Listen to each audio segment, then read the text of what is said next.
আম্মু। অহনা শিকদার পেছনে ফিরে তাকিয়ে ইরাকে জিজ্ঞেস করলো। কি হয়েছে? কিছু বলবা? ইরা বেশ সংকোচ নিয়ে বলল। আ- আসলে আম্মু, আমি একটু আমার আব্বুর সাথে কথা বলতে চাই। অহনা শিকদার বুঝতে পারেন ইরার কাছে হয়তো কোনো পার্সোনাল ফোন নেই বাড়িতে কথা বলার জন্য। তাই অহনা শিকদার নিজের ফোনটা ইরার দিকে দিয়ে বলল।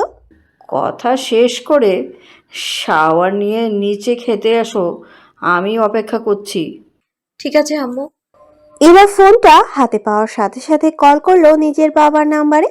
ফোনটা কয়েকবার রিং হওয়ার পর কলটা রিসিভ করলো সালমা চৌধুরী। অচেনা নাম্বার দেখে সালমা চৌধুরী কথা বললেন না, বরং কলটা রিসিভ করে স্পিকার অন করে আজাদ চৌধুরীর কাছে দেবে তখনই ভেসে আসে তাদের পরিচিত কণ্ঠের আয়োজন। ইরা ওপাশ থেকে বলছে। আম্মু, আমি ইরা, শুনতে পাচ্ছো? সালমা চৌধুরী মেয়ের শব্দ পেয়ে অঝরে কাঁদতে শুরু করেন। মাকে শান্ত করার জন্য ইরা বলল। আমি ঠিক আছি আম্মু, ভালো আছি আম্মু। সালমা চৌধুরী কিছুটা শান্ত হয়ে জিজ্ঞাসা করলো। কোথায় আছো তুমি? ফোন কোথায় পেলে? ইরা ঘটে যাওয়া সবকিছু বেশ সময় নিয়ে শান্তভাবে বুঝিয়ে বলল সালমা চৌধুরীকে। এতক্ষণে সালমা চৌধুরীর কান্নার শব্দ পেয়ে আজাদ চৌধুরীও পাশে এসে দাঁড়িয়েছেন। বেশ সময় নিয়ে ইরার সাথে আজাদ চৌধুরী এবং সালমা চৌধুরী কথা বলেন। বিকালের দিকে ইরা সবার সাথে বসে আছে। বাড়িতে ছেলে মানুষ কেউ নেই। অহনা শিকদার কোম্পানির কাজ করছে। তিনি সবসময় চুপচাপ থাকেন, তবে মাইমুনা শিকদার হাসি খুশি থাকেন সবসময়। কলি কলেজ থেকে এসে ফ্রেশ হয়ে নিচে গিয়ে ইরার পাশে বসলো। দুজন বসে বসে আলাপ করতে শুরু করেছে। আশরাফ শিকদার, আদিস শিকদার সহ আদিল, আদি, প্রিয়া সবাই বাড়িতে ফিরল বেশ ক্লান্ত হয়ে। সবাই নিচে ড্রয়িং রুমে এসে বসলেও আদিল বসলো না। ইরার এক হাত ধরে শক্ত করে আদিলের সাথে করে উপরে নিজের রুমে নিয়ে গেল। এর মধ্যে ইরা বেশ কয়েকটা বার হাত ছাড়ানোর চেষ্টা করতে লাগলো আর বলল। অসভ্য লোক, বাজে লোক, ছাড়ুন, সবাই দেখছে, ছাড়ুন আমায়। আদিলের কোনো প্রতিক্রিয়া দেখালো না, বরং নিজের মতন করে টেনে নিয়ে আসলো রুমে। আশরাফ শিকদার সহ বড়রা সবাই বেশ লজ্জা পেয়ে গেল আদিলের এমন কাণ্ডে, যা সবার জন্য অপ্রত্যাশিত ছিল। সবাই লজ্জা পেলেই বা আদিলের এসব কিছুর ধার ধারে না। আদিল রুমের ভেতরে গিয়ে ছেড়ে দিল ইরার হাত। ইরা বেশ রেগে হকচকিয়ে গিয়ে বলল। বাজে লোক, আমাকে এইভাবে রুমে কেন নিয়ে আসেন? সবাই কি মনে করলো? আদিলের শান্ত গলার উত্তর।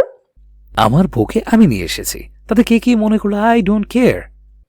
আদিল এগিয়ে গেল ইরার দিকে। আদিলকে এগোতে দেখে ইরা পেছোতে লাগলো। পেছনে পেছোতে ইরা একটা সময় গিয়ে ঠেকলো দেওয়ালে। আদিলকে এত কাছে আসতে দেখে ইরা চোখ মুখ খিচে বন্ধ করে নিল। আদিল আলতো করে হেসে ঠোঁটে ঠোঁটে কামড়ে ধরলো। বউ, হ্যাঁ বউ, তাকাও আমার দিকে। এরা পিট পিট করে তাকায় আদিলের দিকে। আদিল ইরাকে উদ্দেশ্য করেই বলল। বউয়ের দায়িত্ব এবং কর্তব্য পালন করতে শেখো। মানে? আমার শার্টের বোতামগুলোকে খুলে দাও। পারবো না। বলে ইরা এক ধাক্কা দিয়ে আদিলকে বেশ দূরে সরিয়ে দিল। আদিল ইরাকে আর একটু রাগানোর জন্য বলল। রাতের জন্য রেডি থাকো বউ, আমি কিন্তু আজকে বাসরটা করবই। ইরা মুখ বেঁকিয়ে চলে যেতে চাইলে আদিল আবারও বলল। ছোট বলে কিন্তু ছাড়টা তুমি পাবে না বউ। আদিল গিয়ে ফ্রেশ হয়ে নিল। তারপর নিজের কোম্পানির কিছু কাজ শেষ করে নিচে খাওয়ার টেবিলে গিয়ে বসলো। এতক্ষণ ইরা কলির রুমে ছিল। কলি আর ইরাও নিচে আসতেই খাওয়ার টেবিলে ইরা কলির পাশে বসতে চাইলে আদিলের এক ধমক দিয়ে বলল। এই বেবি ডল, আমার পাশে বসো। আদিলের এমন অদ্ভুত ডাকে সবাই ঘুরে তাকালো আদিলের দিকে।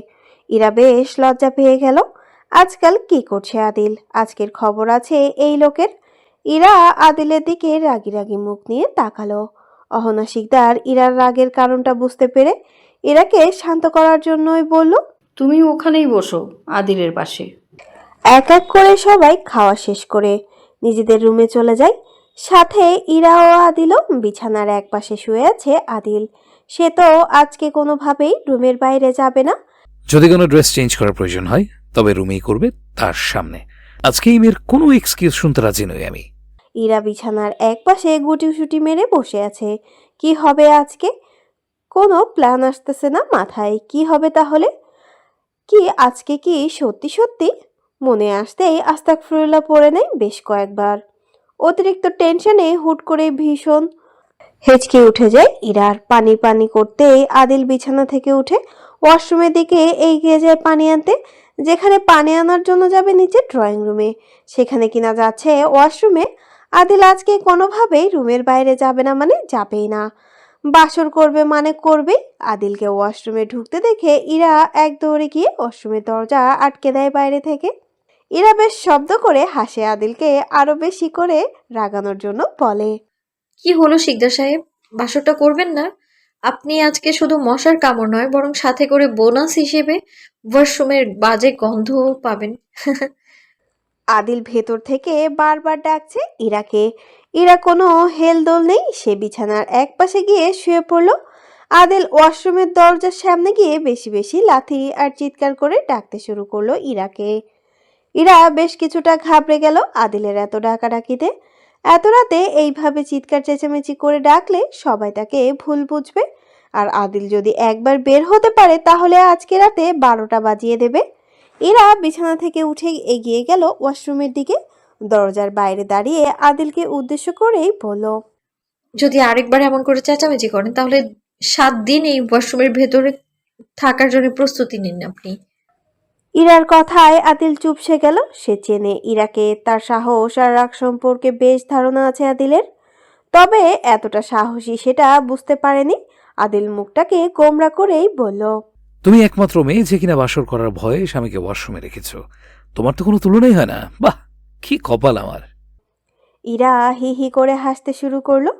মানুষ বলে বিয়ের পর নাকি বাঘও বিড়াল হয়ে যায়, তার প্রমাণ আজ নিজের চোখে দেখে নিল। ইরাকে এমনভাবে হাসতে দেখে আদিল রাগে ফুঁসতে ফুঁসতে বলতে লাগলো, আর তোমাকে বাচ্চা মেয়ে ভাবাটাই ছিল আমার জীবনের সব থেকে বড় ভুল। এখনো সময় আছে, খুলে দাও, নয়তো পায়ে ধরে মাপ চাইলেও ক্ষমা পাবে না। ইরা মুখ বাঁকিয়ে বলল, কে ক্ষমা চাইবে আপনার কাছে?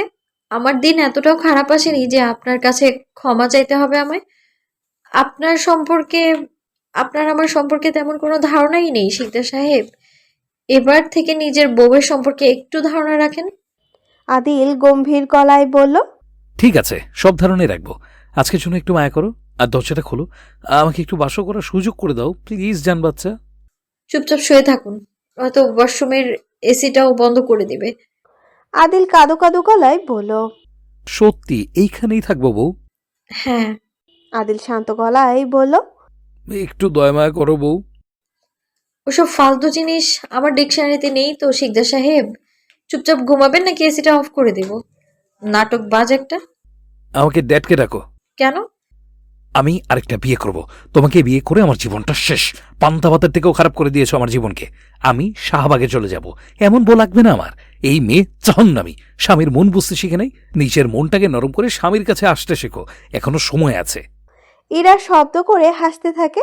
আদিল কিছুটা অসহায় হয়ে বলে, বাসর বাসর ফিল পাচ্ছি জান, খোলো না। ইরা আর কথা বাড়ালো না, বিছানায় গিয়ে রুমের লাইট অফ করে শুয়ে পড়ল। আদিল বুঝতে পারলো ইরা শুয়ে পড়েছে, এখন আবার বেশি ডাকাডাকি করলে সত্যি সত্যি এসিটা বন্ধ করে দেবে। মা আছে দয়া, না আছে মায়া, অন্তত একটা বালিশ তো দিতে পারতো। এই মেয়ে ম্যানার্স বলতেও কিছু শিখেনি। আমার কুত্তা কপাল। হয় আল্লাহ, হয় বউকে কাছে এনে দাও, নয়তো নতুন বিয়ে করার সাহস দাও। প্রেয়াস রাতের খাবার শেষ করে বাগানের একপাশে দাঁড়িয়ে সিগারেট খাচ্ছে। ঘড়ির কাঁটা রাত 10টার কাঁটায়। সিগারেট শেষ করে রুমে চলে যাবে, ঠিক তখনই গাড়ির শব্দ পেয়ে পেছনে তাকাতে দেখে এক অল্প বয়সী নারী স্যুটবুট পরে ভেতরের দিকে আসতেছে। প্রিয়াস মেয়েটিকে চেনে না, এর আগে কখনো দেখেনি।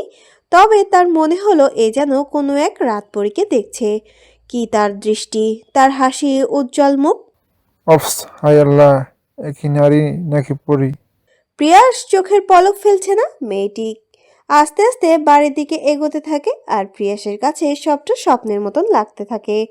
কিছু সেকেন্ডের ভেতর মেয়েটি চলে আসে রুমের ভেতরে। প্রিয়াস নিজের শক্ত ঢোক গিলে মেয়েটির দিকে এগিয়ে গিয়ে মেয়েটিকে উদ্দেশ্য করেই বলল, এই তুমি নারী নাকি রাত পরি?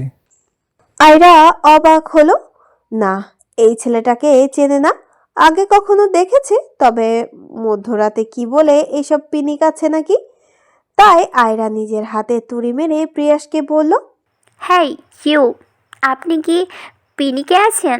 প্রিয়াসের শান্ত গলার উত্তর। এত সুন্দর রাত পরি দেখলে আমার মনে হয় কখনো আমার পিনিক এর প্রয়োজন পড়বে না। আয়রার খুব একটা খারাপ লাগলো না। পৃথিবীতে এমন কোনো মেয়ে আছে যার সৌন্দর্যের প্রশংসা করলে খুশি হবে না। আয়রাও তার ব্যতিক্রম নয়। তার বেশ ভালোই লাগলো। সামনে থাকা পুরুষটি বেশ লম্বা চওড়া, গায়ের রং হালকা শ্যামলা, তবে দেখতে মন্দ নয়। প্রিয়াস ব্রুকে হাত আয়রার দিকে তাকিয়ে বলতে লাগলো, অফস love it's face side. What? প্রিয়াস আয়রাকে বেশ ভালো করে নজর ঘুরিয়ে দেখলো। দেখতে মন্দ হয় না, দম ওয়াক একদম ওয়াও।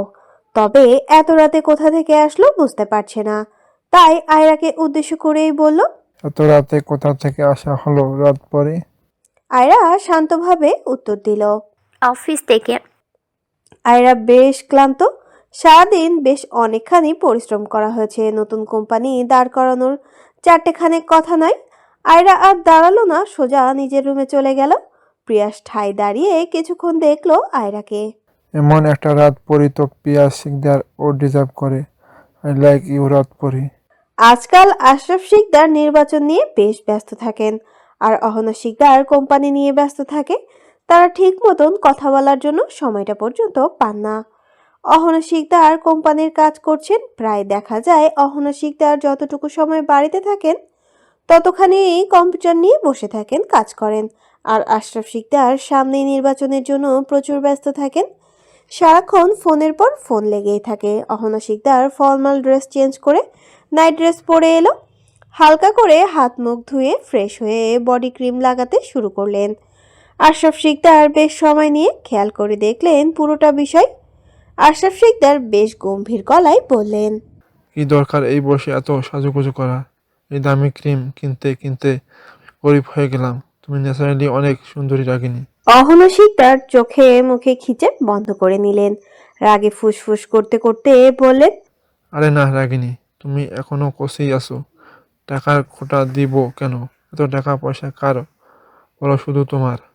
অহনা শিকদার আর কিছু বললেন না, বিছানায় গিয়ে শুয়ে পড়লেন লাইট অফ করে। আশরাফ শিকদারও শুয়ে পড়লেন এবং অহনা শিকদারের ওপর হাত তুলে দিতে চাইলে অহনা শিকদার ক্ষিপ্ত মেজাজে বললেন, ভুল করেও হাত দিবে না, কেবল ক্রিমগুলো দিয়ে আসলাম। বুড়ো হয়ে যাচ্ছ, নিজের প্রতি একটু গুরুত্ব দাও। অহনা শিকদারের খোঁচা মারা কথা আশরাফ শিকদারের বেশ ভালোই বুঝতে পারলেন, আর রাগে কটমটিয়ে পাশে ফিরে শুয়ে পড়লেন। মনে মনে বিড়বিড় করেই বলল, আমাকে না করে সম্মান আর না করো একটু ভালোবাসে। আমি একজন স্বরাষ্ট্রমন্ত্রী, এরা ভুলে যায় কিভাবে? পরের দিন সকালবেলা ইরা সকাল সকাল ঘুম থেকে উঠে আলতো করে ওয়াশরুমের দরজাটা খুলে দিয়ে বাইরে চলে আসে। অহনা শিকদার এবং মাইমুনা শিকদারের কাছে, যারা এই মুহূর্তে কিচেনে কাজে ব্যস্ত। সকালের খাওয়ার সময় হয়ে গেছে। অহনা শিকদারের 1 কাপ করে কফি করে দিলেন আশরাফ শিকদারের জন্য। ইরার হাতে দিয়ে বলল, কফিটা দিয়ে আসো তোমার আব্বুকে। আশরাফ শিকদার খবরের কাগজ পড়ছিলেন। ইরাকে কফি নিয়ে আসতে দেখে হাত থেকে কফিটা নিয়ে পাশে বসতে বলেন। ইরাও শান্ত মেয়ের মতন গিয়ে বসলো আশরাফ শিকদারের পাশে। আশরাফ শিকদার ইরাকে উদ্দেশ্য করেই বললেন, এই শিকদার মহলে তোমার কোনো সমস্যা হয় না তো আম্মু? ইরা মাথা নত করে শান্ত গলায় বলল, না আব্বু।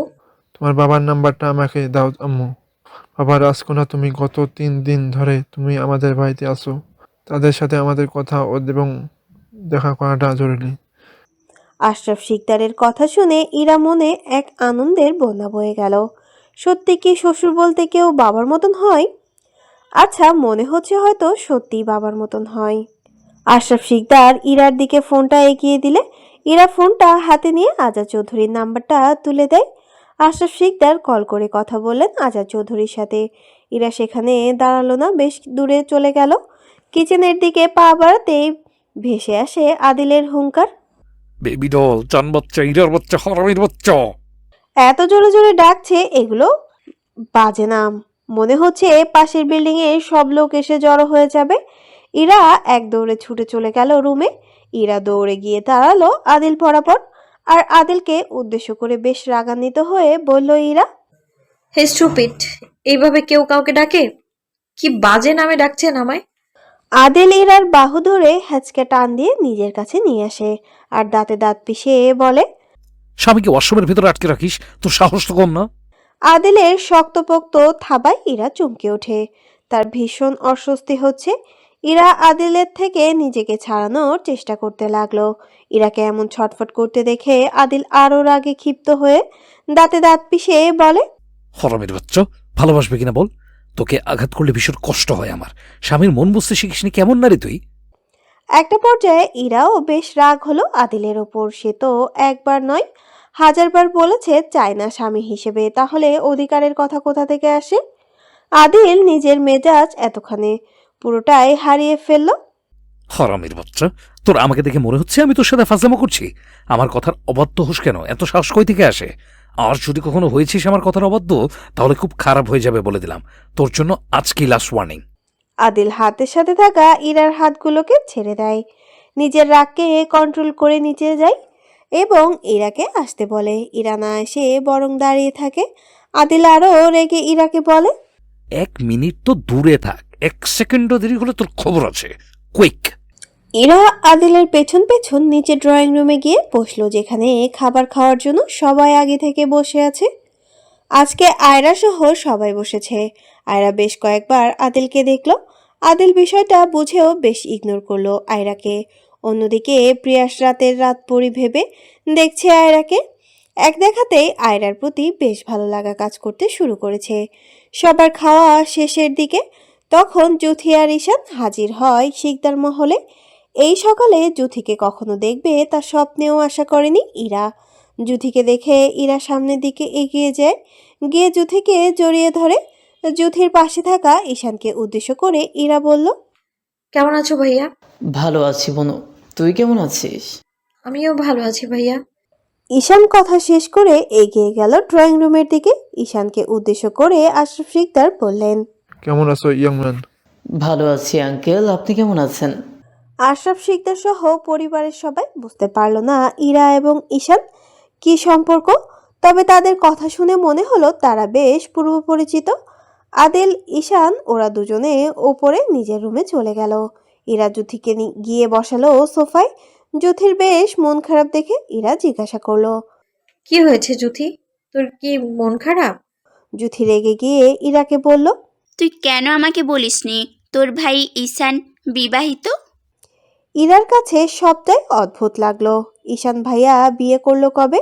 ভাইয়া বিয়ে করলে তো অবশ্যই সবাই জানতো। তাহলে কি ভাইয়াও কাউকে কিডন্যাপ করে বিয়ে করেছে? ইরার ভাবনার মাঝে জুথি বলল। তোর ভাইয়ের একটা 4 বছরের বাচ্চাও আছে, আরেকটা নাকি হবে কিছুদিন পর। ইরা শব্দ করে হেসে ফেলল জুথির কথায় আর বলল। আরে পাগলি ভাইয়া, ভাইয়া তাহলে তোকে মিথ্যে কথা বলেছে। ভাইয়া তো বিয়ে করেনি। আমি 100% শিওর। ভাইয়া তো ইউএস থেকে পড়াশোনা শেষ করে এসেছে 3 বছর আগে। তাহলে 4 বছর একটা বাচ্চা কিভাবে থাকবে? কিন্তু তোর ভাইয়া যে বলল। মিথ্যা। ভাইয়া তোকে বলেছে? আদিব জুথি আর ইরাকে কথা বলতে দেখে এগিয়ে আসলো ওদের কাছে। ইরার একপাশে বসে ইরাকে জিজ্ঞাসা করলো। ভাবি এনিকে? ইরা শান্ত গলায় বলল। আমার বেস্ট ফ্রেন্ড। আদিব দুষ্টুমির ছলে বলল। ও, তাহলে তো আমাদের বেন। আদিব উঠে গিয়ে জ্যোতির দিকে হাত বাড়িয়ে দিয়ে বলল, হাই, আমি Adib, nice to meet you. জুথিও হাত মিলিয়ে বলল।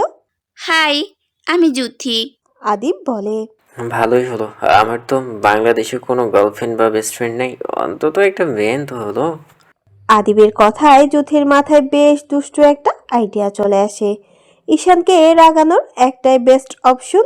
তাই জুথিও আদিবের সাথে তাল মিলে বলে, সেম, আমার জন্য অনেকটাই ভালো হলো। অন্তত একটা ছেলে বেয়াই তো হলো। বাড়িতে থাকা একজন কাজের লোক এসে কিছু হালকা নাস্তা দিয়ে গেল। ইরা জুথির সামনে নিয়ে খাবারগুলো এগিয়ে দিল আর খাবার খাওয়ার জন্য বলল। খাওয়া শেষ করে ইরা জুথির ওপরে যেতে থাকে। আদিব যাবে না বলে ফোন দেখেছিল। তখনই জুথি কিছুটা এগিয়ে গিয়ে আদিবকে বলল তাদের সাথে ওপরের রুমে আসতে। বেআইন বলেছে, তার মানে যেতে হবে। তাই আদিবও মানা করলো না, বরং ওদের সাথে ওপরে গেল। প্রিয়াস বাগানের একপাশে দাঁড়িয়ে আছে। আয়রার ড্রাইভার গাড়ি বের করছে। আয়রা রেডি হয়ে নিচে গাড়ির কাছে এসেছে। তখনই ড্রাইভার বলে, ম্যাম, আমার খুব পেটে ব্যথা করছে, অসুস্থতা ফিল করছি, আমি মনে হয় আজকে যেতে পারবো না বলে ওয়াশরুমের দিকে দৌড় লাগায়। ড্রাইভারের এমন কাণ্ড দেখে প্রিয়াস হাসতে শুরু করলো। আয়রার বেশ বিরক্ত লাগছে। কিভাবে যাবে সে? প্রিয়াস এগিয়ে আসলো আয়রার দিকে আর আয়রাকে উদ্দেশ্য করেই বলল, কি হয়েছে রাতপুরি? Any problem? আয়রা রাগে ফুসফুস করতে করতেই বলল, হ্যাঁ, আসলে ড্রাইভার একটু সমস্যা হয়েছে তো। প্রিয়াস বলল, তাহলে কি আমি আপনাকে অফিসে পৌঁছে দিয়ে আসবো নাকি রাতপুরি? আজকে অফিসে যাওয়াটা বেশ জরুরি। আয়রা এই মুহূর্তে কোনো উপায় না পেয়ে সম্মতি জানিয়ে বলল। ওকে। প্রিয়াস গিয়ে বসলো গাড়িতে। ড্রাইভ করবে বলে তার পাশে গিয়ে বসলো। আয়রা প্রিয়াস অতি দ্রুত গাড়ি নিয়ে বেরিয়ে গেল অফিসের উদ্দেশ্যে। আদিল আর ঈশান শুয়ে আছে। ঈশান দুষ্টুমি করে আদিলকে বলল, কি রে শালা, বাসর কেমন করলে? উপস, সেই পুরো পন্তভাতের মতন, কোনো টেস্ট নাই। মানে বাসর আবার পান্তা ভাতের মতন হয় কেমনে? বউ যদি বাসর করার ভয়ে স্বামীকে ওয়াশরুমের ভিতরে রাখতে পারে, তবে বাসর কেন পান্তা ভাতের মতন হতে পারে না? হোয়াট? তুই কাল রাতে ওয়াশরুমের ভেতরে ছিলি? উফস, কি বোন আমার, প্রাউড ফিল হচ্ছে বোনের জন্য। শালা, তোরা দুইটাই এক, আমার জীবনটা কিনা বরবাদ করে দিলি। ইরা আগে আগে রুমের ভেতরে প্রবেশ করলো। তার পেছনে জুথি আর আদিব কথা বলছে আর হাসতে হাসতে রুমের ভেতর প্রবেশ করলো। জুথি আর আদিব কথা বলছে। জুথিকে আদিবের সাথে এমনভাবে কথা বলতে দেখে ঈশান রেগে যায়। তার সাথে তো জুথি এমনভাবে কথা বলে না, তাহলে কি ওরা? ঈশান কপাল কুঁচকে ফেললো। অসম্ভব, এটা হতে পারে না। জুথি ঈশানকে রাগানোর জন্য আদিবের বেশ কাছাকাছি গিয়ে বসে। ঈশানের চোখে মুখে রাগ স্পষ্ট বোঝা যাচ্ছে, তাতে কি জুথি পাত্তা দিল না। ঈশান জুথিকে উদ্দেশ্য করেই বলল, আমাকে এক গ্লাস ঠান্ডা পানি এনে দাও। সরি, আমি অন্য কারোর স্বামীকে পানি দিতে পারবো না। আপনার বউকে বলুন আপনাকে পানি এনে দেওয়ার জন্য, ঠিক আছে? আদিল সহ রুমের সবাই গুটিসুটি মেরে বসে আছে। জুথির বলা ঈশানকে ঘিরে বিবাহিত কথাটা শুনে যেন সবাই বেশ অবাক হলো। এমনকি ঈশান নিজেও, সে তো দুষ্টুমি করে বলেছিল যে সে বিবাহিত। জুথি কিনা সিরিয়াসলি নিয়ে নিয়েছে। ঈশান কিছু বলতে যাবে তার আগেই আদিল গম্ভীর গলায় বলল, কি রে শালা, তলে তলে এত দূর, অথচ আমি তোর ইনোসেন্ট ভাবতাম। ঈশান দাঁতে দাঁত পিষে হি হি করে বলল, আমি ইনভয়েন্ট ছিলাম, আছি, থাকবো। আর যদি বিয়ে করেও থাকি অবশ্যই হালাল কাজ করেছি। তোরা দোয়া কর শালা, যেন দাম্পত্য জীবন সুখের হয়। ইরা বেশ অবাক হয়ে যায় ঈশানের মুখে বিয়ের কথাটা শুনে। ঈশান বিয়ে করলে ইরার তো জানার কথা, তাহলে ইরা কি সত্যি লুকিয়েছে বিয়ে করে? ভাইয়া, তুমি সত্যি বিয়ে করছো? জুথি বেশ রাগান্বিত হয়ে বলল, শুধু বিয়ে কেন বলছিস, একটা বাচ্চাও আছে 4 বছরের, আরেকটা হবে কিছুদিন পর, অথচ চলাফেরা করে একদম অবিবাহিতদের মতনই। ছি ছি, কি নষ্ট সমাজ, নষ্ট জাতির নষ্ট পুরুষ। কোন সমাজে আজ আমরা বসবাস করছি? জুথির কথায় ঈশান রাগে কটমট করে উঠল। মন চাইল মেয়েটাকে তুলে একটা আছাড় মারতে। বেয়াদব মেয়ে, কি উল্টাপাল্টা এসব, খবর আছে আজকে এই মেয়ের। আদিব এগিয়ে গেল ঈশানের দিকে, হাতের সাথে হাত মিলিয়ে সিরিয়াস হয়ে বলল, ভাই, কংগ্রাচুলেশনস। ঈশান শান্ত গলায় বলল, থ্যাংক ইউ। আমাদেরকে তো বেআইন তোমার বিষয়ে জানালো, বেআইন কিছু না বললে তো আমরা জানতেই পারতাম না ভাইয়া। ঈশান কপাল কুঁচকে মনে মনে বিড়বিড় করতে লাগলো। তবে রে, ফ্রেমার প্রচার করা হচ্ছে, দাঁড়া দেখাচ্ছি মজা। ঈশান স্বাভাবিক হয়ে জুথির দিকে তাকিয়ে বলল, ওই দেখো কত বড় বড় তেলাপিয়া। জুথি কথার মানে না বুঝেই এক দৌড়ে গিয়ে বিছানার উপর উঠে যায়। জুথির এমন কাণ্ডে সবাই হি হি করে হাসতে থাকে। আদিব জুথিকে উদ্দেশ্য করেই বলে, বেআইন, আপনি তেলাপিয়া মাছ দেখেও ভয় পান? তেলাপিয়া হবে কেন, তেলাপোকা ওইটা। জুথি বুঝতে পারলো ঈশান এই মুহূর্তে জুথির সাথে মজা নিল। তবে রে বলে জুথি ঈশানের দিকে এগোতে গেলেই রুমে প্রবেশ করে আশরাফ শিকদার সোফার এক পাশে বসে ইরাকে উদ্দেশ্য করে বললেন, আম্মু, এক গ্লাস ঠান্ডা পানি দাও তো। ইরা সম্মতি জানিয়ে পানির জন্য চলে গেলে সাথে জুথিও যায়। ঈশানকে দিয়ে বিশ্বাস নেই কখন কি বলে ফেলে। আশরাফ শিকদার আদিলকে উদ্দেশ্য করেই বলল, মাইসান, রাতটা কেমন কাটলো? আশরাফ শিকদারের কথা শুনে ঈশান হালকা হাসে। আদিলের দিকে তাকাতেই আদিল রাগে কটমট করে বলে, ড্যাড একদম মজা নিবে না আমার সাথে। কেন মাইসান, কেমন লাগে বাবাকে যখন হার্বাল সেবন করতে বলো? তখন বাবার কেমন লাগে? আমি তো ভেবেছিলাম। বেহা ছেলে, চুপ করো, বাবা হই তোমার। ঈশান এগিয়ে গিয়ে আশরাফ শিকদারের পাশে বসলো। আঙ্কেল, জানেন ঠিক কতটা মিস করেছি আপনাকে। আমি আপনার কাছে প্রায় আসতে চাই, কিন্তু আদিল নানান এক্সকিউজ দিয়ে আসতে নিষেধ করে। জানেন আঙ্কেল, সেদিন দুবাই থেকে একদম করা মাল নিয়ে এসেছি। আদিল তো আপনাকে দেখতেই পারে না, সোজা না করে দিয়েছে আপনি নাকি বাজে জিনিস খান না। একদম বাজে ছিল আপনার। আদিল গম্ভীর গলায় বলল, বাবার কাছে ছেলে নামে বদনাম, আহা কি অসাধারণ দৃশ্য। তোকে তো নোবেল দেওয়া উচিত। নোবেল যেহেতু দিতে চাইতেছিস, আমি না করবো না। অবশ্যই ভালো কোয়ালিটির দিবি। অবশ্যই ভালো কোয়ালিটির দিতাম তোকে। এই মুহূর্তে কম বাজেট থাকে তোকে নোবেলটা দিতে পারছি না। তবে আমি মোটেও ছোট লোক নই। তোর জন্য স্পেশাল গিফট আমার জাইঙ্গাটা তোকে দিচ্ছি, অবশ্যই যত্ন করে রাখবি। শালা তুই আসলেই ছোট লোক। আশরাফ শিকদার কথা ছেড়ে বললেন, কিডন্যাপ করে বিয়ে করে নিয়ে এসেছো? আমি কিছু মনে করিনি। তবে তোমাকে তো বিয়ের জন্য তেমন কোনো গিফট দেওয়া হয়নি, তাই তোমার জন্য আমার পক্ষ থেকে ছোট্ট একটা গিফট। আশরাফ শিকদারের কথা শেষ করার আগেই আদিব বলে উঠল, this is not fair dad. আমি বিয়ে করিনি বলে কি আমি কোনো গিফট পাবো না? এটা হতে পারে না ড্যাড। আশরাফ শিকদার দুষ্টু হাসি হেসে বললেন, মাই বয়, তোমার জন্য গিফট আছে, একটু ওয়েট করো। Okay dad. এই নাও মাই সান, তোমার হানিমুনের টিকিট। আদিলের পিঠ ও পিঠ নেড়ে দেখল আর গম্ভীর গলায় আশরাফ শিকদারকে বললেন, আমার সাথে মজা নিচ্ছ ড্যাড? এখানে তো একটা টিকিট। হ্যাঁ, আমি নিজে গিয়ে তোমার জন্য কেটে নিয়ে এসেছি। বউ ছাড়া আমি হানিমুনে গিয়ে কি করব? রুমেই বা কি করো? ওয়াশরুমে গিয়ে ঘুমাও, কষ্ট হয়। মাই সান, তোমার জন্য, তোমার কষ্ট দূর করার জন্য আমেরিকার টিকিট কেটে নিয়ে এসেছি। গিয়ে বরং 2 দিন ঘুমিয়ে নাও। বাবা হই তোমার, তোমার জন্য মায়া হওয়াটাই স্বাভাবিক। হ্যাঁ, দেখলাম কত মায়া করছো আমার জন্য। বউ ছাড়া আমাকে হানিমুনে যাওয়ার ব্যবস্থা করছো। তোমার হানিমুনে তুমিই যাও, আমি যাব না। আমি তো যেতে চাই মাইসান, কিন্তু তোমার মন তো যেতে চায় না। আমি নাকি বুড়ো হয়ে গেছি। মম তো ঠিকই বলেছে, তোমার বয়স হচ্ছে ড্যাড। তুমি এখন আর কোচি নেই। নিজের দিকে একটু তাকিয়ে দেখো ড্যাড। বেহায়া ছেলে, বাবা হই তোমার, একদম বুড়ো বলবা না আমাকে। আমার বয়স কত কম তুমি জানো? ড্যাড, তোমরা বাপ ছেলের ঝগড়া বন্ধ করবা, আমার গিফট দাও।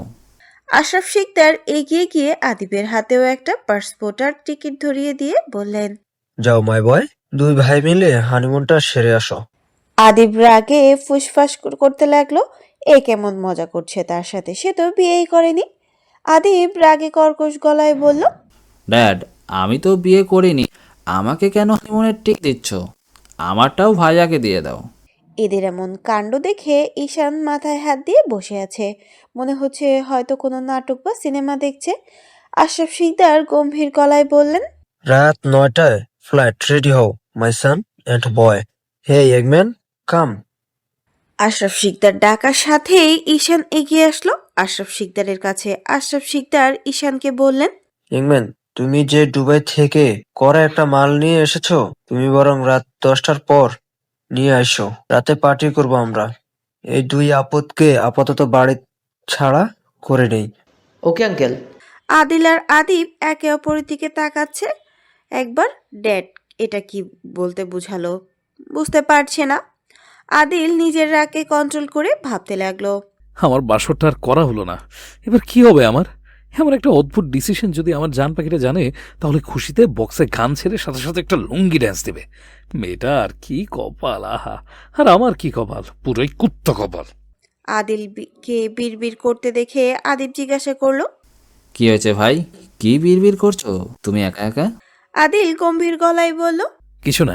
যুথির কলেজ টাইম শেষের দিকে, এখন বাড়িতে চলে যেতে হবে। সে ঈশানের সাথে তো যাবে না কোনোভাবেই, তাহলে কিভাবে যাওয়া যায়? যুথি ইরাকে উদ্দেশ্য করে বলল, আমার এখন বাড়িতে চলে যাওয়া উচিত। আমি কোচিংয়ের কথা বলে বাসা থেকে এসেছি, এখন কিভাবে যাব? ইরা বলে। আমি ভাইয়াকে বলি তোকে বাসায় পৌঁছে দিয়ে আসবে, একটু অপেক্ষা কর, আমি ডেকে দিচ্ছি। যুথি ইরার কথা শেষ হওয়ার আগেই বলে, কোনো প্রয়োজন নেই, আমি একাই চলে যেতে পারবো। যুথি ইরাকে আর কোনো কথা বলতে না দিয়ে বাই বলে চলে যেতে চাইলে ঈশান পেছন থেকে ডাকে যুথিকে। ঈশানের সাথে আশরাফ শিকদার নিজেও ছিলেন। ঈশান বেশ রাগান্বিত হয়ে যুথিকে বলল, এই মেয়ে কোথায় যাচ্ছ? বাসায়। তোমার এত সাহস হয় কোথা থেকে? তোমাকে আমি নিয়ে এসেছি, সো আমি যখন তোমাকে নিয়ে যাব তুমি ঠিক তখনই যাবে, আন্ডারস্ট্যান্ড? ঈশানের কথায় যুথি বেশ মেজাজ গরম হলো। তাকে নিয়ে কে বলছে? এত টেনশন করতে এত অধিকার বোধ কোথা থেকে আসে? বউ আছে তাকে, গিয়ে রাগ দেখাক। যুথির রাগের গতিবেগটা সবাই চট করে বুঝে ফেলল। আশরাফ শিকদার ঈশানকে উদ্দেশ্য করেই বলল, ইয়াংম্যান, তুমি বরং মেয়েটিকে বাসায় পৌঁছে দিয়ে আসো। ঈশান সম্মতি জানিয়ে বলে। Okay uncle. যুথি আশরাফ শিকদার এবং ইরাকে বাই বলে চলে গেল সোজা ঈশানের গাড়িতে। অহনা শিকদার নিজের সব জামা কাপড় লাগেজে তুললেন। রাত 9টায় ফ্লাইট। ব্যস্ততার জন্য আশরাফ শিকদারকে দিয়ে টিকিট পাঠিয়ে দিয়েছিলেন আদিল এবং আদিবের কাছে। কোম্পানির কিছু ইম্পর্টেন্ট কাজের জন্য আজ রাতে আমেরিকা যেতে হবে। আশরাফ শিকদার ভয়ে ভয়ে গিয়ে বসলেন সোফায়। ভয়ে পাওয়ারই কথা, যেখানে তাকে পাঠানো হয়েছিল কোম্পানির বিষয়ে কথা বলার জন্য, সেখানে ছেলেদেরকে গিয়ে বলে এসেছে হানিমুনের কথা। যদি আদিল বা আদিব সত্যিটা বলে ফাঁসিয়ে দেয় তাহলে এই রাগিনীটা যে কি করবে। আশরাফ শিকদার এসির মধ্যেও ঘামছেন। তাই দেখে অহনা শিকদার এগিয়ে গিয়ে শরীরের তাপমাত্রা মেপে দেখলেন আশ্চর্য, কিছুই হয়নি, সব কিছু ঠিক আছে, তবে এমন করে ঘামছে কেন? অহনা শিকদার ঠিক বুঝতে পারলেন কোনো একটা উল্টোপাল্টা করে এসেছেন। তাই অহনা শিকদার গম্ভীর গলায় বললেন, আমার ছেলে কি উল্টাপাল্টা বলে এসেছো? সত্যি করে বলবা। আশরাফ শিকদার ভয়ে ভয়ে বললেন, ছি অহনা, এই তোমার আমার প্রতি বিশ্বাস? ওরা শুধু তোমার ছেলে নয়, আমারও ছেলে। আমি কেন শুধু শুধু উল্টাপাল্টা বোঝাতে যাব? নাটক বন্ধ করে সত্যি করে বলো, কি বলে এসেছো আমার ছেলেদেরকে? আশরাফ শিকদার উঠে দাঁড়াতে দাঁড়াতে বললেন, আমি একজন স্বরাষ্ট্রমন্ত্রী। তুমি আমাকে চোখ বন্ধ করে বিশ্বাস করতে পারো, তবে আমার সম্পর্কে তোমার ছেলেরা বাজে কথা বলতে পারে, এটাই স্বাভাবিক। তবে তুমি একদম বিশ্বাস করবে না। কথা শেষ করে আশরাফ শিকদার উঠে চলে গেলেন। আর কিছু সেকেন্ড থাকলে কোন কথার কোন মিনিং তা বের করতে রাগিনীর 1 মিনিটও টাইম ওয়েস্ট হবে না। আদিল গাড়ি নিয়ে বেরিয়ে গেল। কিছু কেনাকাটা করতে হবে তাকে। ঈশান আর যুথি বেরিয়ে গেছে বেশ কিছুক্ষণ আগে। ঈশান রাগে নিজের চল শক্ত করে যুথিকে বলল, আদিবের সাথে এত হাসাহাসি করার কারণটা কি? যুথি চুপ করে আছে। তার মনে হলো ঈশান যুক্তি ছাড়াই কথা বলছে। আদিবের সাথে যা নিয়েই কথা বা হাসাহাসি করুক তাতে ওনার কি? যুথি এমন বেখেয়ালি ভাব দেখে ঈশান শক্ত করে গাড়ি থামালো, যেন মনে হলো কিছুর সাথে ধাক্কা লাগলো। ঈশান বেশ রেগে গেল যুথির ওপর। নিজের চোয়াল শক্ত করে যুথিকে বলল, what is wrong with you? What's your problem? Answer me now. Juthi বেশ বিরক্ত নিয়ে বলল, আপনার সমস্যাটা কি? হ্যাঁ, বিরক্ত করছেন কেন আমাকে? ঈশান দাঁতে দাঁত পিষে বলল, হোয়াট? বাংলা বুঝতে পারেন না? আমি যার সাথেই কথা বলি না কেন তাতে আপনার কি প্রবলেম শুনি? আমার পার্সোনাল বিষয়, আমি কার সাথে হাসাহাসি করি বা কান্না করি সেটা একমাত্র আমার ব্যক্তিগত ব্যাপার। আপনি আমার পার্সোনাল লাইফে ইন্টারফেয়ার করবেন না। I don't like. ঈশান রাগে কটমট করতে করতে যুথির গাল চেপে ধরলো শক্ত করে। মুহূর্তেই যুথির ফর্সা উজ্জ্বল মুখে লাল বর্ণ ধারণ করে ফেলে। যুথি ঈশানের হাত ছাড়ানোর চেষ্টা করলে ঈশান আরও শক্ত করে ধরে যুথির গাল শক্ত করে গাল চেপে দাঁতে দাঁত পিষিয়ে হিসিয়ে বলল, ভালোবাসি তোকে, বুঝতে পারিস না? ইগনোর করিস আমাকে, জেলাস ফিল করাতে চাস? How dare you! তোর সাহস হয় কীভাবে আমার সামনে অন্য কারোর সাথে কথা বলার? যুথি ঈশান থেকে নিজেকে ছাড়াতে ছাড়াতে বলল, হ্যাঁ, ইগনোর করি আপনাকে। I don't like you. But why? আমি কেন কোনো অবিবাহিত ছেলের সাথে কথা বলবো শুনি? Because you are a married. আমার থেকে দূরে থাকুন। ভালোবাসা কেন? নেক্সট টাইম আর দেখাই করব না আপনার সাথে। যদি কথা শেষ করে গাড়ি থেকে বের হতে গেলে ঈশানের শক্ত দাবায় আজকে আটকে যায় জুথি। হে ইউ, নিজেকে কি মনে করো? নিজেকে আপাতত তেমন কিছুই মনে করছি না, তবে আপনাকে আপাতত অশ্লীল, অসভ্য, লাফাঙ্গা আর বেহায়া মনে করছি। ঘরে বউ থাকার পরেও কিনা অসভ্যের মতো আমার পেছনে পড়ে আছেন। জুথি ঈশানের হাতটা ছেড়ে দিল এবং গাড়ি স্টার্ট দিল। গাড়ির এত গতিবেগ দেখে জুথি রীতিমতো অবাক হয়ে গেল। ঈশানকে বেশ কয়েকবার থামতে বলল, কিন্তু ঈশান না থামিয়ে গাড়ির স্পিড আরও দ্বিগুণ বাড়িয়ে দিল। জুথির আগে উল্টাপাল্টা কয়েকটা বকা দিয়ে নিল ঈশানকে। ঈশানের কোনো হেলদুল না দেখে হাতের বড় বড় নখ দিয়ে ঈশানকে আঘাত করতে লাগলো বুকে, পিঠে। ঈশান বাধা দিল না, বরং পকেটে থাকা ফোনটা হাতে নিয়ে কল করলো রিফাতকে আর বলল তাড়াতাড়ি কাজী অফিসে আসতে। কাজী অফিসের কথা শুনে জুথি আরও রেগে গিয়ে ঈশানকে কামড়ে দিয়ে বলল, আমাকে বাসায় নামিয়ে দিয়ে আসুন, নয়তো আমি চিৎকার করে লোকজন জড়ো করব। প্লিজ আমাকে বাসায় নামিয়ে দিয়ে আসুন, প্লিজ। ঈশান নিজের চোল শক্ত করেই বলল, আমার সাথে বেয়াদবি করার ফল কি হতে পারে তুমি আজকেই বুঝতে পারবা। জুথি ভয়ে সিটিয়ে যাচ্ছে, তার ভীষণ কান্না পাচ্ছে। সে তো জানতো ঈশান বিবাহিত না, তাহলে কি তাকে খুব বেশি রাগিয়ে দিয়েছে সে? জুথি ঈশানকে খুব করে অনুরোধ করে বলল, সরি, আর বেয়াদবি করব না আপনার সাথে, আমাকে যেতে দিন না প্লিজ। জীবনেও ভুল করে আপনার সামনে আসবো না কখনো, প্রমিস। ঈশান বাঁকা হেসে বিড়বিড় করে বলল, আমি জানি ম্যাডাম, আমি আপনাকে আজ যেতে দিলে আপনি হারিয়ে যাবেন। আমি তো এতটা বোকামি করতে পারি না বেবস। আদিল নিজের সমস্ত কিছু কেনাকাটা করে বাসায় চলে এসেছে। এসে সোজা নিজের রুমে চলে গেল। ইরা কেবল শাওয়ার নিয়ে ওয়াশরুম থেকে বের হয়েছে।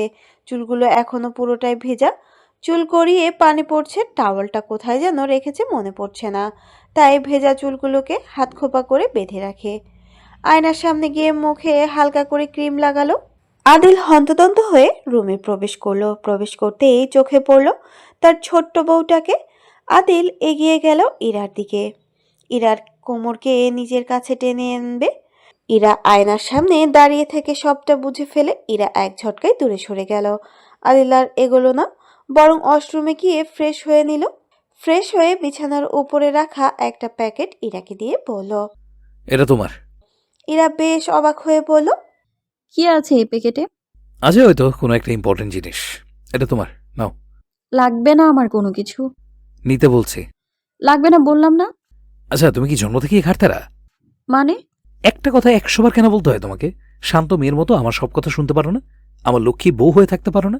মনে হচ্ছে একটু বেশি বেশি আশা করে ফেলছেন। চিন্তা ভাবনা পরিবর্তন করেন শিকদার সাহেব। এমনটা চিন্তা ভাবনা করলে বড্ড বেশি লস হয়ে যাবে আপনার। আমাকে রগিয়ে দিস না জান বাচ্চা, নয়তো খুব খারাপ হয়ে যাবে। ওহ, তাই নাকি? তাহলে আপনি একটু রেগে যান, আমিও একটু দেখি আপনি কি এমন খারাপ করতে পারেন আমার সাথে। ভয় লাগে না আমাকে একটু? আমার বাড়িতে আমার বেডরুমে দাঁড়িয়ে আমাকেই থ্রেট? না, একটুও ভয় করে না, বিন্দু পরিমাণও না। বোকা ভেবে বিয়ে করেছিলাম এই মেয়েকে। হোমা, এখন দেখি এটা শয়তানের নানি। তোমার ভয় পাওয়া লাগবে না, এটা নাও। আদিল জোর করে ইরার হাতে প্যাকেটটা দিয়ে বলল, আমি এর সাথে আমেরিকা চলে যাচ্ছি, ফিরবো 3 দিন পর। ইরা বেশ উৎফুল্ল নিয়ে বলল, সত্যি আমেরিকা চলে যাবেন 3 দিনের জন্য? আদিল গম্ভীর গলায় বলল, হ্যাঁ, তোমার তো খুশি হওয়ার কথা। কে বলেছে আমি খুশি হইনি? আমি অনেক বেশি খুশি হয়েছি। আহা, কি আনন্দ আকাশে বাতাসে। শালি, তুই জাহান্নামী। বলো মা কবুল।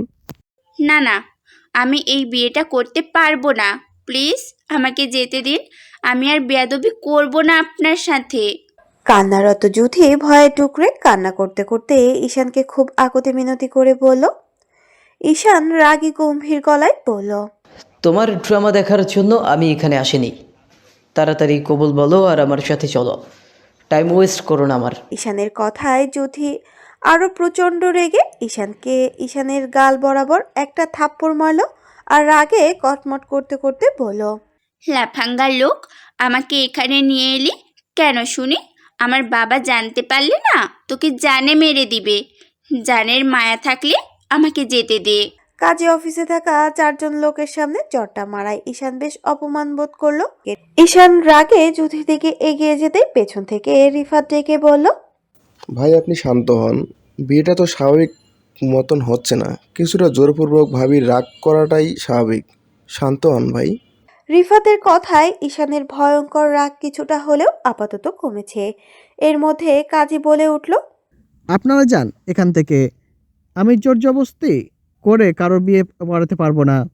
ঈশানের শান্ত মস্তিষ্কটা মুহূর্তে রেগে গিয়ে দ্বিগুণ রাগান্বিত হয়ে কাজের পাঞ্জাবির কলার চেপে ধরে হিসিয়ে বলল, কোয়ার বাচ্চা, তোর কাজ বিয়ে পড়ানো, তুই বিয়ে পড়াবি। তুই কেন, কে জোর করে বিয়ে করছে বা কে ইচ্ছাকৃতভাবে বিয়ে করছে এটা দেখবি। ঈশান হাত উঠিয়ে ফেলেছে। কাজীকে একটা পাঁচ মারবে বলে নাক বরাবর একটা পাঁচ মারতে পারলে হয়তো মনটা ফ্রেশ লাগতো। রিফাত পকেট থেকে 20,000 টাকার একটা বান্ডিল টেবিলের ওপর রেখে কাজীকে উদ্দেশ্য করে বলল, এতে হবে নাকি আরও লাগবে? কাজী এই মুহূর্তে ঈশানের থেকে নিজেকে ছাড়িয়ে টাকায় হাত বুলিয়ে দেখলো, বাহ, অনেকগুলো টাকা মনে হচ্ছে। আজকে পুরো মাসের থেকেও বেশি ইনকাম হলো। কাজী খুশিতে গদগদ হয়ে ঈশানকে বলল, বাবা বসো, বিয়েটা তাড়াতাড়ি করে পড়িয়ে দেই, শুভ কাজে দেরি করতে নেই। কাজী জুথিকে বলল, বলো মা কবুল। জুথি চুপ করে বসে বসে কান্না করছে। কাজী বেশ কয়েকবার জুথিকে বলল কবুল বলার জন্য, কিন্তু জুথি বলল না। ঈশান সোজা দাঁড়িয়ে রিফাতকে উদ্দেশ্য করেই বলল, এই মেয়ের বাড়ি কোথায় আছে? লোকেশন বের করে ইমিডিয়েটলি বাড়িতে আগুন লাগানোর ব্যবস্থা কর। সবাই মরে যাক, তারপর আমি ওকে বিয়ে করব। যা কুইক। ওকে ভাই। রিফাত বলেই কাজী অফিস থেকে বের হতে গেলে তার আগে যদি একবার দুবার নয় পুরো 20 বারের বেশি কবুল বলে ফেলেছে। কাজী আলহামদুলিল্লাহ বলে শুভ কাজটা শেষ করলেন। রিফাত দৌড়ে পাশের দোকান থেকে মিষ্টি এনে সবাইকে দিল। ঈশান মুচকি মুচকি হেসে আদুরে গলায় জুথিকে বলল, নতুন জীবনের শুভেচ্ছা বেবস। মিসেস ঈশান হয়ে সারা জীবন আমার পাশে থাকার জন্য প্রস্তুতি নাও। বিয়ের কাজ শেষ করে সবাই যখন বের হতে যাবে তার আগে কাজী রিফাতকে ডেকে বললেন, আচ্ছা বাবা, আবার ও যদি এরকম বড় লোক বিয়ে পড়াতে হয় তাহলে কিন্তু অবশ্যই আমার এখানে নিয়ে আসবা। অবশ্যই নিয়ে আসবো, কেন না। রিফাত এগিয়ে গিয়ে টেবিলের ড্রয়ার থেকে টাকাগুলো বের করে কাজীর হাতে 2,000 টাকা ধরিয়ে দিয়ে বলল, 100 টাকা বেশি দিলাম, এখন সময় স্বল্পতার কারণে ভাঙ্গা করে নিয়ে যেতে পারছি না, তবে আমি যে কোনো দিন আসতে পারি, অবশ্যই ভাঙ্গা করে রাখবেন। কাজীর মুখটা ফ্যাকাশে করেই বলল, কি হলো এটা? রিফাত বাঁকা হেসে বলল, আপনি একটি অনুবাদ হয়তো পড়েননি, আমি বলছি আপনি শুনুন। লোভে পাপ, পাপে মৃত্যু। অতিরিক্ত লোভ করা ভালো নয়, স্বাস্থ্যের জন্য ক্ষতিকর। ও মা, আপনার তো দেখি স্বাস্থ্যই নেই। আচ্ছা রাতভরি তোমাকে এত কষ্ট করে অফিসে আসতে বলতো আমাকে, তুমি এত কাজ করলে তোমার সৌন্দর্য তো রোদে পুড়ে নষ্ট হয়ে যাবে, তখন তোমাকে বিয়ে করবে কে? আয়রা প্রিয়াসের কথায় অদ্ভুত ভঙ্গিতে হাসলো আর বলল, আবার কেন এসেছেন আপনি? আমি মমের সাথে বাসায় চলে যেতে পারতাম। প্রিয়াস গম্ভীর গলায় বলল, আমি কি তাহলে আপনাকে বিরক্ত করলাম রাতভরি? আয়রা শান্ত গলায় বলল, আরে এমন কিছু নয়, আপনি আমাকে একদমই বিরক্ত করছেন না। আপনার কষ্ট হবে বলে আমি নিষেধ করেছি আপনাকে। না মিস রাতভরি, আমায় কেন কষ্ট হয় না, আমার বেশ ভালোই লাগে। ইরা সোফায় বসে বসে এই গেমস খেলছে। আদিলের দেয়া প্যাকেটের ভেতরে দামি একটা আইফোন ছিল। আদিল দেশের বাইরে চলে গেলে তো ইরার সাথে যোগাযোগ করতে পারবে না ফোন ছাড়া। ইরার তো এই বাড়িতে কোনো পার্সোনাল ফোন নেই। সেসব দিক চিন্তা করে ইরাকে নতুন একটা ফোন কিনে দেয়া হয়েছে। আদিল আমেরিকা চলে যাবে, তাই নিজের জামা কাপড় লাগেজে তুলছে। আদিলের মাথায় দুষ্টু বুদ্ধি এসে উদয় হলো, তাই ইরাকে উদ্দেশ্য করে আদিল বলল, জান বাচ্চা, দেখো তো আমার ওয়ার্ড্রোবের ভেতরে কালো রঙের একটা জামা আছে, নিয়ে এসো। আদিলের এমন শান্তভাবে কথা বলা দেখে ইরা চুপচাপ এগিয়ে গেল ওয়ার্ড্রপের দিকে। ওয়ার্ড্রপ খুলে দেখে সব জামাকাপড় সুন্দরভাবে গোছানো, যেখানে কালো রঙের শার্টের সংখ্যা অনেক বেশি।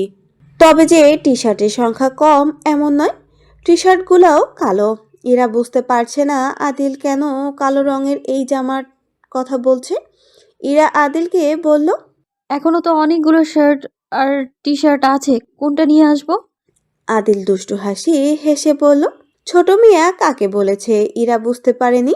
তাই ড্রয়ার খুলে হাত লাগাতেই দেখে ছি বাজে লোক, ছি ছি, কি বাজে নোংরা আপনি, ছি, কি বাজে নোংরা আপনি, যান যান দূরে যান। আদিল দুষ্টু হাসি হেসে বলল, অশুভ লোক, বেহায়া লোক, বাজে লোক, জীবনেও ভালো হবে না, তাই না? না, আমি ভালো হব না। পৃথিবীতে ভালো মানুষের দাম নেই। তার মানে আপনি বোঝাতে চাইছেন আপনি খারাপ? Yes, I am bad boy. ভালো মানুষের এত কম হলে হয়তো খারাপ মানুষের দাম একটু বেশি। তাহলে চলেন, আপনাকে বরং বাজারে নিয়ে গিয়ে বিক্রি করে দিয়ে আসি। এটা কোনো কথা বউ? সামান্য কটা টাকার জন্য জামাইকে বিক্রি করে দিবা? শালি, তুমি বিশ্বজাহান্নামী। হ্যাঁ, আপনার মতো স্বামীকে পেয়ে তো আমি জান্নাতে যাওয়ার আশাটা করতে পারি না, তাই না? কেন পারো না? আমি কি খুবই খারাপ? এই যে কথায় কথায় আমাকে জাহান্নামী বলেন। তাছাড়া আপনাকে আমি কখনো পশ্চিম দিকে ঘুরে একটা আছাড় পড়তেও দেখি না। নামাজ তো দূরেই থাক। তুমি কি কোনোভাবে আমাকে ইনসাল্ট করলা? না তো, ইনসাল্ট কিভাবে করে আমি তো জানিই না। আমি তো শুধু অপমান করতে জানি, আর আপনি তো ওইটারই যোগ্য। তবে রে। আদিলের কথা শেষ করে ইরার দিকে তেড়ে গেল। তখনই রুমের ভেতর প্রবেশ করলো আদিব। যেন হাসি থামছেই না।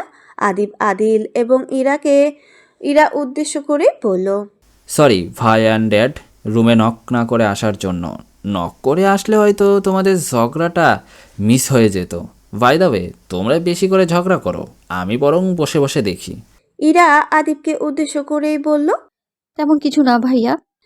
আদিব কিছুটা রেগে আর কিছুটা হেসে আদিলকে বলল, ভাই, তুমি না লাভ ম্যারেজ করেছো? তাহলে ভাবির পেছনে এত লাগো কেন? 10টা না 5টা না, একটা মাত্র কিউটের ডিব্বা আমাদের ভাবি। যাও ভাইয়া, ভাবির থেকে দূরে যাও। তোমাকে ভাবির পাশে একদম মানায় না। যাও একবার গিয়ে আয়নায় দেখে আসো। আদিবের কথায় যেন বেশ অপমানিত বোধ করলো আদিল। তবে ইরার বেশ ভালো লাগলো। আদিব তো ঠিকই বলেছে, তবে একটি কথা ভুল বলেছে। তাদের তো লাভ ম্যারেজ নয়। তাই ইরা আদিবকে বলল, ভাইয়া আপনি হয়তো জানেন না, আমাদের লাভ ম্যারেজ নয়। আপনার ভাই আমায় কিডন্যাপ করে বিয়ে করেছে। ইরার কথা শুনে আদিব বেশ অবাক হওয়ার মতন নাটক করে বলল, কি বলছেন ভাবি? আপনাদের কি তাহলে কিডন্যাপ ম্যারেজ ভাবে? হ্যাঁ।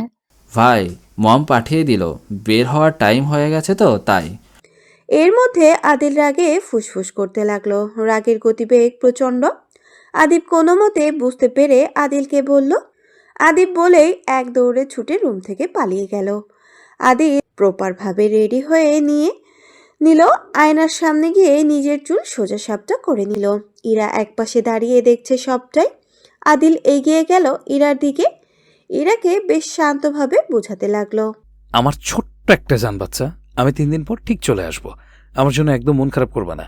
বাড়ির বাইরে যাওয়া তোমার জন্য সম্পূর্ণভাবে নিষেধ। আর আমি কল করার সাথে সাথে ধরবা, 1 সেকেন্ডও যেন লেট না হয়।